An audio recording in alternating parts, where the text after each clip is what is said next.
There are a lot of stories in the Bible, and the Bible is still relevant today.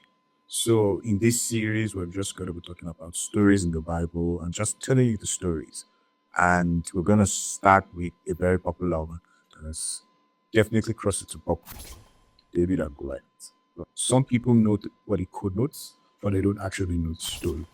So, David and Goliath can be seen in First Samuel chapter 17.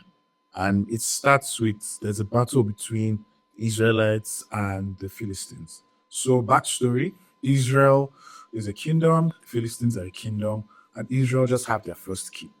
They've had rulers, they've had judges, or they've had prophets, they've had judges, but no king.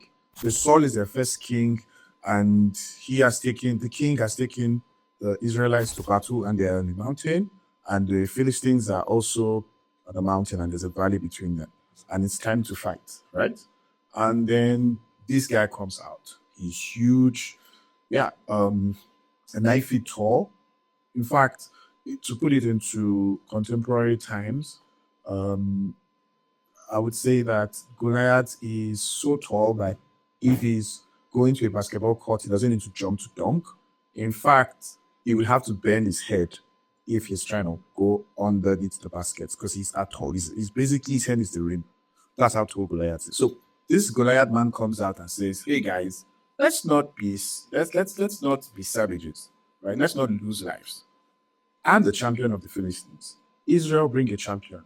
Let me face your champion. And whoever wins, right? Let's put it this way: the guys who lose will be the servants to the person who leads, the country from who loses, right? So yeah, pretty straightforward. But like I said, Goliath is huge and he's a warrior. Like the Bible describes, he's decked up. He's wearing a helmet, chainmail, the whole spear, sword. He's a warrior, a huge warrior. So the Israelites are scared. So basically, Goliath comes out every day, and he's doing this for 40 days, and the Israelites are scared. No one is confident enough to face Goliath, right? So while this is happening, there's a man called Jesse. So Jesse has three sons at the battlefront because they've been they are in the army. And yeah, English is not my first language, please. Anyway, Jesse calls his youngest kid. He has 7 boys, and he calls the youngest and says, "Hey, I want you to take food to go and give your brothers." That's the 3 brothers at the battlefront, and also give the captains of your brothers, which is a very smart move. Like, if the captains get food from daddy, then captain will probably treat, or will most likely treat the sons very well. So that basically tells David to go. So I guess I have to also say this. Jesse doesn't know that there's a Goliath that is threatening the host of Israel. They don't know. So one of the things Jesse also asked David to do is go also find out how the war is going and come and tell me.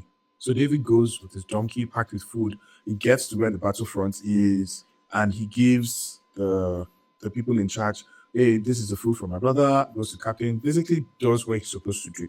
So while he's doing this, Goliath comes out, and Goliath starts the whole ranting again of. So Goliath is not just challenging the Israelites; he's also mocking their gods. And also David is like, "Who's this dude? Whoever kills this man, what would he get?" Right? And then they tell him, "Okay, the king will give you riches, you'll get the princess, a beautiful princess, and your family will not pay tax anymore." Like, that last one gets me. I don't want to pay tax, but yeah. So anyway, David, to be sure, starts asking people, and then his brother like hears that's the first one, hears that his baby brother is doing this, and he calls him and is like, "What are you doing, dude?" And then David is like, "What I do? I'm just asking questions, right?"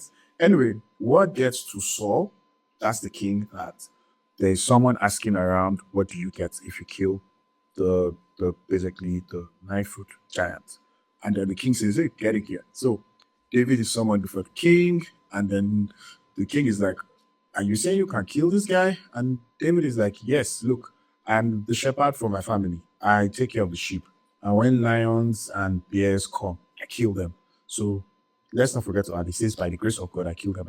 With God with me, I kill them. And the God that helped me to kill the lion and the bear would basically just add Goliath to my list of kills.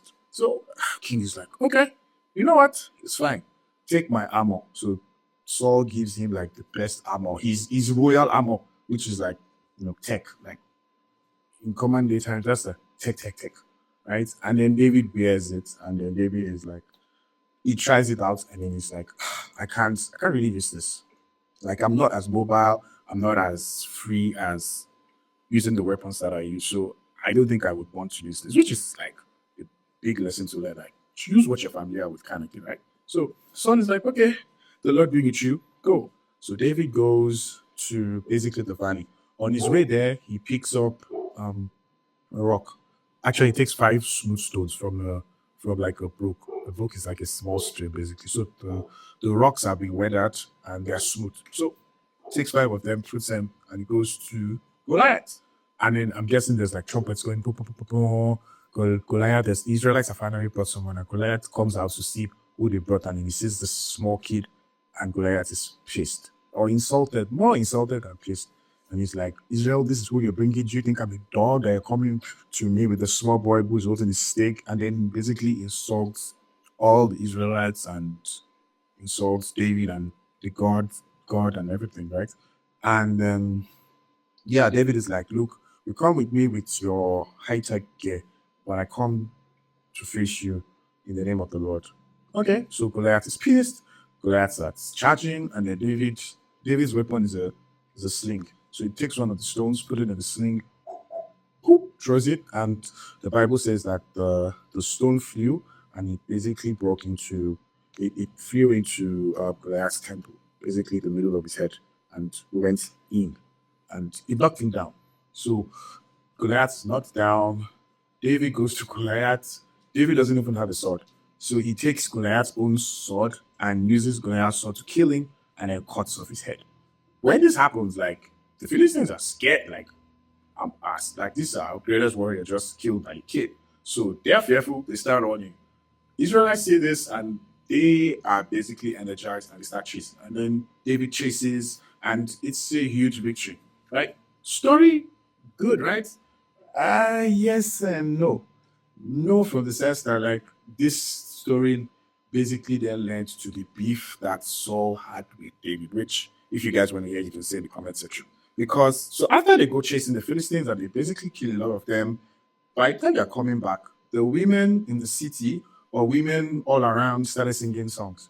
And the song was basically saying, Saul has killed his thousands, David has killed his 10,000s. Basically comparing them and saying David is greater.